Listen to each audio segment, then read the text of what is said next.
अफगानिस्तान में तालिबान के सत्ताहीन होने के बाद से उपजे हालात में फंसे सैकड़ों भारतीयों में से 3 कश्मीरी भी हैं।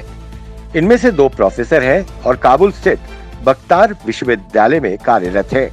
उनकी कुशलक्षेम को लेकर चिंतित परिजनों को सांत्वना देते हुए उपराज्यपाल मनोज सिन्हा ने इस बात का विश्वास दिलाया कि प्रोफेसर आसिफ और प्रोफेसर आदिल रसूल पूरी तरह सुरक्षित हैं और जल्दी अपने परिवार के साथ यहाँ होंगे।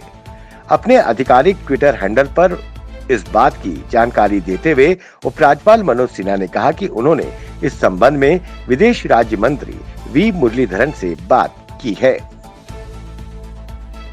श्री अमरनाथ की पवित्र छड़ी मुबारक पूर्व निर्धारित कार्यक्रम अनुसार मंगलवार को श्री अमरेश्वर गुफा के लिए प्रस्थान नहीं कर पाई। बाबा बर्फानी की गुफा के पास भारी हिमपात हुआ है। अब पवित्र छड़ी मुबारक श्रावण पूर्णिमा को रक्षाबंधन की सुबह 22 अगस्त को हेलीकॉप्टर के जरिए पवित्र गुफा पहुंचेगी। उल्लेखनीय है कि कोविड-19 के कारण उपजे हालात में श्री अमरनाथ की वार्षिक तीर्थ यात्रा 2021 को आम श्रद्धालुओं के लिए बंद रखा गया है।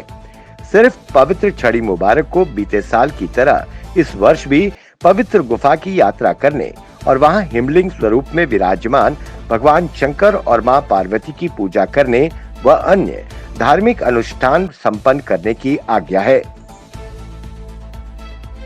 भारतीय सेना ने गुलमर्ग में पहली बार 12 किलोमीटर हाफ मैराथन दौड़ का आयोजन किया।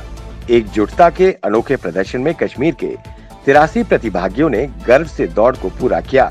ये मैराथन गंडोला पॉइंट, शिव मंदिर, गुलमर्ग मार्केट, महाराजा पैलेस और चिल्ड्रन पार्क होते हुए गुलमर्ग झील पर जाकर खत्म हुई। प्रतिभागियों को प्रोत्साहित करने के लिए गुलमर्ग के स्थानीय लोग और पर्यटक भी मौजूद रहे। इस मैराथन में 4 आयु वर्ग के नागरिकों को शामिल किया गया था। प्रत्येक श्रेणी में 3 पुरस्कार दिए गए। भाई बहन के प्रेम व स्नेह के प्रतीक रक्षाबंधन त्योहार तथा भगवान श्री कृष्ण के जन्मदिन जन्माष्टमी पर पतंग उड़ाने की जम्मू में परंपरा पुरानी है। ऐसे में मांझे पर पतंग की जोड़ी ने बाजार में दस्तक दे दी है। बच्चों से लेकर युवाओं में पतंगबाजी का जोश भरने के लिए बाजार में पतंगों की धूम है। रंग बिरंगी पतंग तैयार करने के लिए कारीगर मोर्चा संभाले हुए हैं और दिन रात पतंगे और मांझा तैयार कर रहे हैं। जम्मू शहर का पक्का डंगा व साथ लगते बाजार इस समय पूरी तरह से पतंगबाजी के रंग में डूबे नजर आ रहे हैं।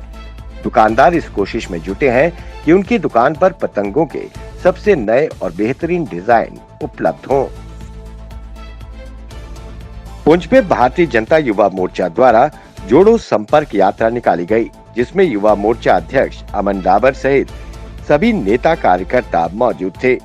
वहीं उन्होंने कहा कि भारत को आजाद हुए 75 साल हो गए, लेकिन जम्मू कश्मीर को सही आजादी 5 अगस्त 2019 को मिली, जब हमारे नारे एक विधान एक निशान एक प्रधान के तहत 370 धारा को निरस्त कर दिया गया।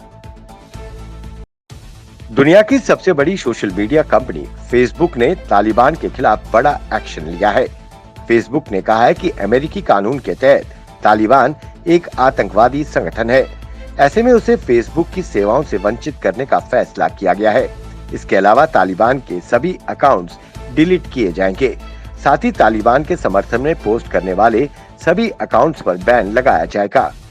फेसबुक के एक प्रवक्ता ने कहा कि कंपनी के पास दरी और पाश्तो भाषा के जानकारों की पूरी टीम है, जो कि स्थानीय कंटेंट पर नजर रख रही है और हमें सूचित कर रही है।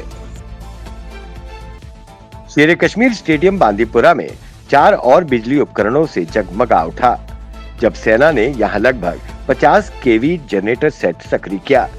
इस जनरेटर की कीमत 25 लाख रुपए है। इस जनरेटर की रोशनी में स्थानीय खिलाड़ियों ने एक एग्जीबिशन रग्बी मैच खेला। वहीं स्थानीय युवाओं और एथलीटों द्वारा इस पहल का उत्साहपूर्वक स्वागत किया गया और इसकी सराहना की गई। इस मौके पर जिला विकास आयुक्त Bandipur doctor Owais Ahmad, CO 14 RR, CO 3rd battalion CRPF द्वारा जनरेटर को स्टेडियम और खिलाड़ियों को समर्पित किया गया। वहीं सीओ आरआर ने कहा कि सेना खेलों को बढ़ावा देने के लिए हमेशा आगे रहती है। श्रीनगर में निकाले जा रहे मुहर्रम के जुलूस को पुलिस ने विफल कर दिया। प्रशासन द्वारा इस पर पहले ही बैन लगाया गया था। वहीं इस दौरान कई लोगों को हिरासत में भी लिया गया। मुहर्रम के जुलूस को निकालने पर पूरी कश्मीर घाटी में प्रतिबंध लागू है। इस बीच पुलिस द्वारा लोगों पर लाठी चार्ज भी किया गया।